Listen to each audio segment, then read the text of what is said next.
Yep. So inside the cabinet. So what are they talking about? I have no clue. They're trying to come up with some sort of way to mask.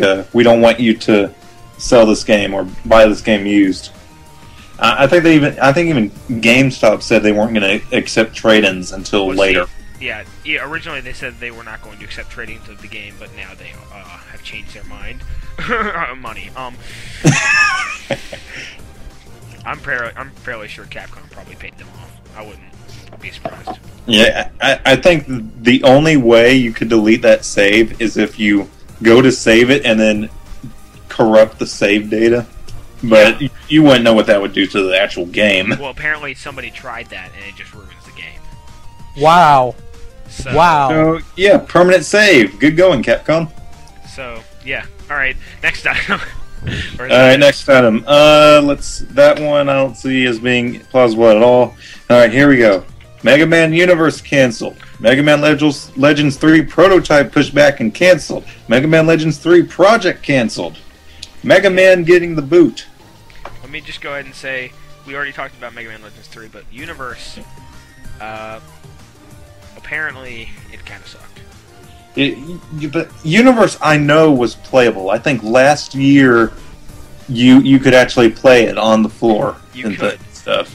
But apparently, the good way they explained this on Side Scrollers is they wanted it to be a small title, and then people got so hyped up about it that they knew that if they released it like they were planning on releasing it, people would be disappointed because they had these all these ideas about the game that was not what Capcom planned.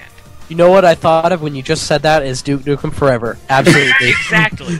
It's like Duke Nukem Forever, except for this was like a small team. Capcom was like, hey, we're just going to make it a title to tide the people over for a while, and it's going to be, well, what they said was, I think, Little Big Planet, but like Mega Man.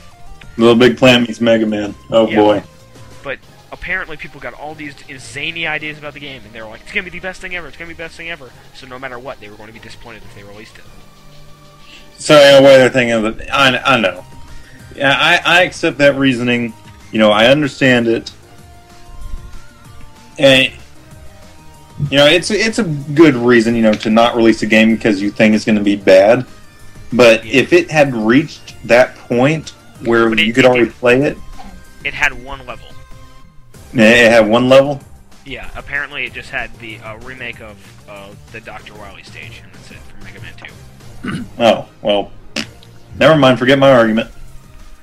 That's what I heard, is that the only playable level on the floor was the Dr. Wily stage, and I was just like, oh, well, that's... Anyway, so... Alright, any more items on the list, Shuda? Just Ultimate Marvel vs. Capcom 3, but that's it. That's it? Meh? Alright. Meh? Okay. So let's go back through the list. It was basically a few things pissing people off, then a few things where you can actually be on the side of Capcom. Yeah. I'm still against them on Legends 3. I still think that would have been good because every time I hear I'm sorry. Every time I hear people talk about it, they always bring up the campaign. There's more than just that one campaign. But there's less than just that one campaign, because even though a lot of people are going to like that page, I bet not half of them are going to buy it. I'm on that page. I'll buy it, but I guess that doesn't mean much. Well, I mean, like, a funny thing I saw was, like, somebody was like, so what is Mega Man Legends 3? And it was written on the wall of the fan page, and I was like, really? Really? Yeah. Wow. So, I mean, I don't even know, but I wouldn't be stupid enough to do that. Well, I mean, yeah, the Facebook campaign, yeah, I know that's not going to work out. But I mean, yeah. I do understand releasing the prototype that they already have. I can understand that. You know that should have been how they gauged customer support. Yeah. I don't like what Capcom Europe said. What was their Twitter? Too bad fans didn't have more support in the dev room. Wait, dev room? Yeah. What the entire Mega Man Legends thing was an experiment that they were going to make a new game in a popular series, but what they needed was they wanted to make a prototype, and then they were going to release the prototype, but the prototype was going to be directly influenced by fan input. Like, what would they like to see in there? What would they like to see taken out from the previous games? But apparently they got so little feedback that Capcom CEO or Capcom executives diced it. Which I think is pretty garbage, because, I mean, I know in Japan the dev room was pretty popular. I don't have an exact number, but I know it was popular. I know the later contests, it was pretty much split between American and Japanese dev room entries. But there are a lot of companies that aren't, or in a lot of countries that aren't Japan and America. They think about PAL. I mean, from what I heard, that there was like the PAL dev room was like barren. Kind of like that. Yeah. I don't know. I still think they should have released the prototype. I still think that thing saying I still think they should too. The trailer.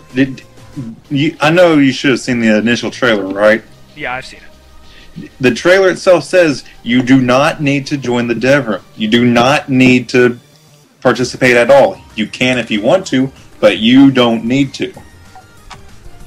It literally says that.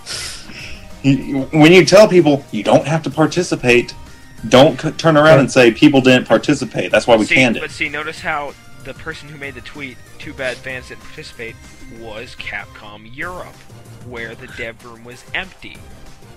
Yep. Oh dear lord. Anyway. Whatever. Hey, long story short, I hate Capcom because they canceled my game. And that's about it. If you're listening to this, Capcom, Shuda wants the prototype. Send it to him. Dear Capcom, give me the prototype or I'm going to punch you in the face. Everybody in the company. In the face. I will go to each and every one of you, except for the guys who actually came out and said, "We're sorry about this. We support the fan movement." I think one of the developers came out and said he said he couldn't support it, but he offered. What was it? He couldn't wish the fans luck, but he offered a feeling of support. Yeah. Okay. Anyway. Okay, I kind of ruined the podcast. Whatever. Whatever. All right. Yeah, Shuda, God. No, I'm just gonna go away now. That's the name of the podcast when I post it. It's gonna be the podcast that Shuda ruined, episode 2. Yeah, that's our episode title. That'll be our episode title. All right. So, song of the month, Dealio thing. Okay, so song of the month. I got to pick this month, and I picked the song from Command and Conquer Renegade.